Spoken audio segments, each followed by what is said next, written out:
This is not a ghost story.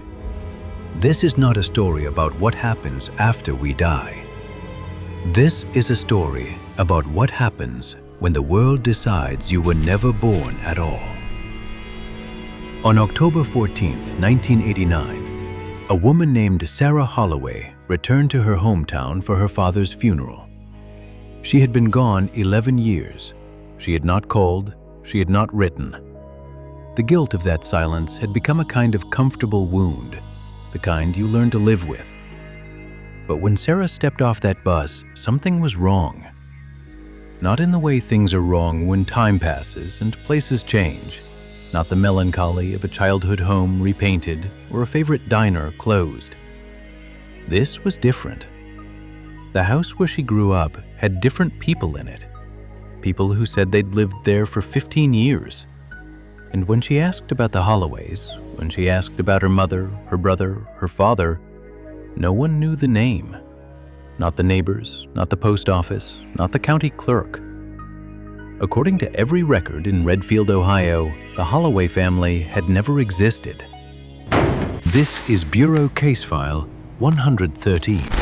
And before it ends, you will understand that forgetting is not an accident. It is a system. To understand what happened to Sarah Holloway, we must first understand who she was.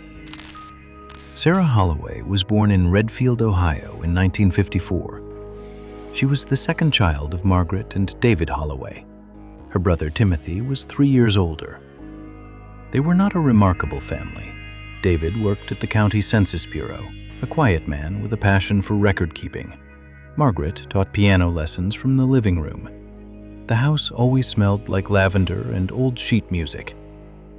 For 18 years, this was Sarah's world. Small, safe, unremarkable. She left in the summer of 1978. The reason doesn't matter now. It was the reason all young people leave small towns. The suffocating certainty that there must be something more. The belief that your real life is waiting somewhere beyond the cornfields. She waved goodbye to her mother from the window of that bus. Her father was at work. Her brother didn't come. She never saw any of them again. For 11 years, Sarah built a life in Chicago. She worked, she married briefly, she divorced. She told herself she would call home next month, next year, when things were better, when she had something to show for leaving. Next month became next year. Next year became a decade. And then, on October 10th, 1989, a telegram arrived. Her father was dead. The telegram came from a law firm in Redfield, Carver and Associates. It mentioned no other family remaining, no mother, no brother, just her. Sarah did not know what had happened to her mother or Timothy. She had not asked. She had been too ashamed to ask. And now it was too late. When she arrived in Redfield on October 14th, she went directly to her childhood home. She did not stop at the funeral home. She did not call ahead. She needed to see the house first, to remember who she had been before she became who she was. But the mailbox did not say Holloway. A woman answered the door, cheerful, suspicious in the way small-town people are with strangers. Sarah asked about the family who used to live here, the Holloways. And the woman looked at her with perfect, undeniable sincerity and said she had never heard that name in her life. They had lived there for 15 years, she said, raised their children there. There was no family before them. The house had been empty when they bought it. Sarah spent the next 6 hours walking through Redfield, asking everyone she could find. The pharmacist who had filled her mother's prescriptions, the owner of the diner where she had worked summers, her high school English teacher, now retired. None of them remembered. Not the family, not the house, not her. By nightfall, Sarah Holloway understood that something was deeply, fundamentally wrong. Either an entire town was lying to her, or she was losing her mind. She did not yet consider the third option, that both things could be true at once. The Redfield Public Library closed at 5 p.m. every day. But on the night of October 14th, Sarah Holloway waited in the parking lot until the librarian left, and then she went inside anyway. She was looking for proof, any proof. A newspaper announcement, a birth record, a school enrollment, anything that said the Holloway family had been real. For 3 hours she searched, and what she found was nothing. Not a single mention of her family in 11 years of local newspaper archives. No wedding announcement for her parents, no obituary for her grandmother, no birth announcement for herself. She was beginning to believe she had imagined her entire childhood. And then she heard footsteps. Someone else was in the library. "You're looking for the Holloways." His name was Walter Keene. He was 81 years old. He'd been the Redfield County Clerk for 40 years before his retirement, and he was the only person in town who remembered. "I remember your father, David. Good man, quiet. Worked at the Census Bureau the same time I worked at the clerk's office. We used to eat lunch together. I kept this. I don't know why. Something told me to. The day after your family disappeared, I found it in my desk and I just kept it." For the first time in 11 years, Sarah saw her mother's face clearly. "But here's the thing, Sarah. I remember them. And then one morning I woke up and I was the only one who did. Everyone else, it was like they'd been cleaned, like someone had gone into their heads with an eraser." "What do you mean, cleaned?" "I mean that this has happened before. Your family isn't the first, and I don't think they'll be the last." He showed her his records, the families no one else remembered. The Prestons vanished in 1962. The entire town forgot them within a week. The Delacroix family, gone in 1971. Their house stood empty for years, and no one could remember why. 17 families, 64 people, all erased from the memory of an entire town. And all of them, Walter noticed, had one thing in common. Someone in each family had worked for the county Census Bureau. What most people don't know about the Census Bureau is that it is not one organization. It is many. And some of those divisions do not count people. They remove them. Your father worked for Division 7, Sarah. I found his name in their records once, by accident. When I asked him about it, he went white as a sheet, told me to forget I ever saw it. Said some people are better off forgotten, and some are made that way. What does that mean? Made that way? They called it the Census Protocol. Started back in the 50s. The idea was, what if you could remove someone from society completely? Not just kill them, not just arrest them, but erase them. Make it so no one remembered they existed at all. No records, no memories, no grief. That told themselves it was humane, that it was better than execution. No one mourns what they can't remember, right? And my family? Why would they erase my family? I don't know, Sarah, but I know your father knew something. He was scared in those last years, wouldn't talk to anyone, barely left the house. And then, about 6 weeks ago, I got a letter from him. First time he'd reached out in decades. He asked me to give this to you if you ever came back. He said you would, eventually. He said guilt always brings people home. She wanted to open it there, but something told her to wait, because they were no longer alone. They know you're here, Sarah. They've known since you stepped off that bus.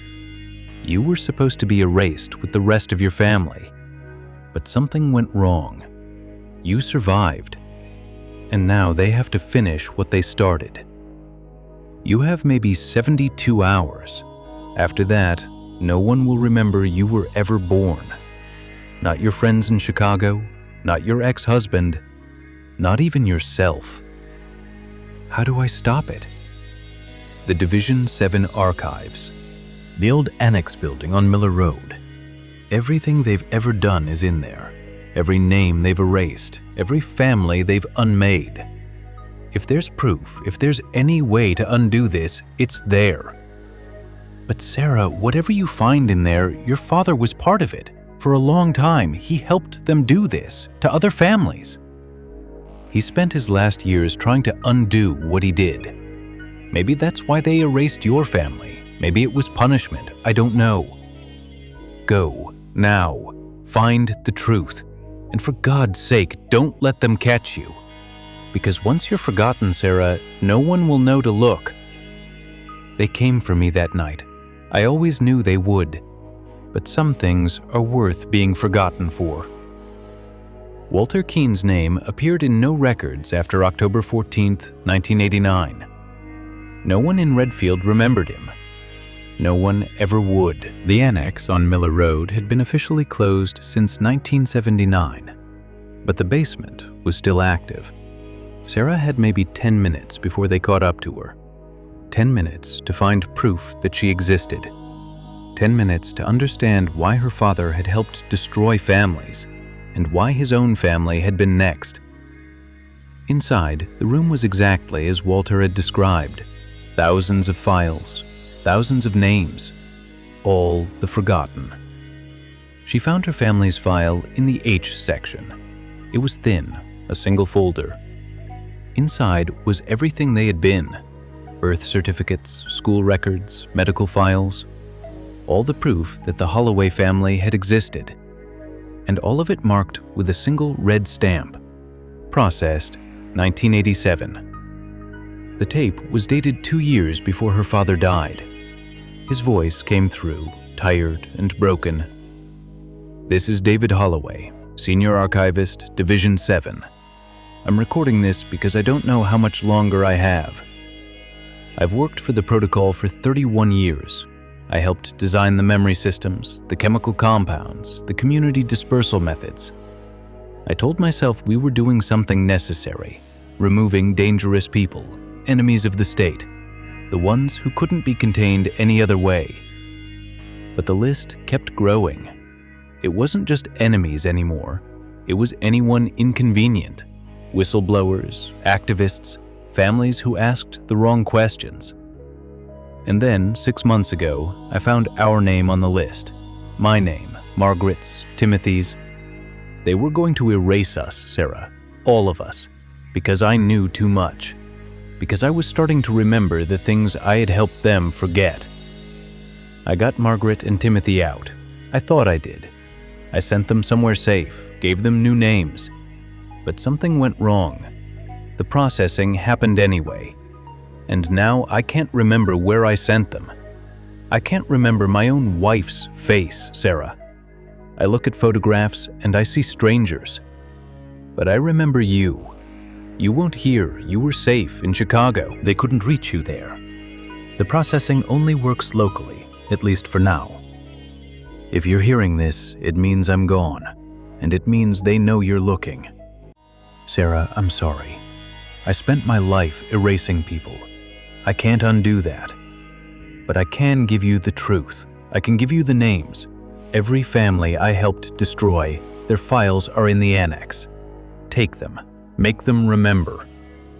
And Sarah, your mother and brother are still alive. I just can't remember where. But you can find them. You're the only one who can. Because you're the only one who still remembers. Sarah Holloway did not have time to mourn her father. She did not have time to process the horror of what he had done. She had only seconds to decide. Run and save herself, or take the files and save everyone her father had erased. She chose both. On October 17, 1989, 72 hours after Sarah Holloway returned to her hometown, the Redfield Gazette published a special edition. The story was anonymous, but the files were real. Names that had vanished from memory began to appear in dreams, in conversations, in the corners of old photographs that suddenly seemed familiar. The chemical process was not permanent. It required reinforcement. regular updates to community water supplies, annual census visits to refresh the forgetting. When the files went public, the process stopped. And when the process stopped, the memories began to return. Not for everyone. The oldest cases were too degraded. Some families would never be remembered. But for many, the forgotten came home. The division was never officially acknowledged. The government called the files fabrications. The men who came for Sarah that night were never identified, but the names were real, and so was the search. 6 months after the files went public, Sarah received a letter. It was from a woman named Catherine Reed, a woman who had once been named Margaret Holloway. Her mother had survived. New name, new life. No memory of why she had run. Until the memories came back. Timothy was still missing. The search would continue. But for the first time in 11 years, Sarah Holloway was not alone. Her father's final recording contained one more message, one she wasn't ready to hear that night in the basement. Remember this, Sarah. The forgetting was never really about erasing people. It was about erasing guilt, making the world comfortable with its cruelty. But memory is not a file. It cannot be deleted, only buried. And everything that is buried eventually rises. The Census Protocol was decommissioned in 1991. The annex was demolished. The files were sealed. But in small towns across America, people still sometimes wake from dreams of faces they cannot maim, families they cannot place, grief without origin. And some of them, if they're lucky, begin to remember. Every forgotten name is a door, and some doors were meant to be opened. This has been a Bureau of Fiction investigation. The archives are open.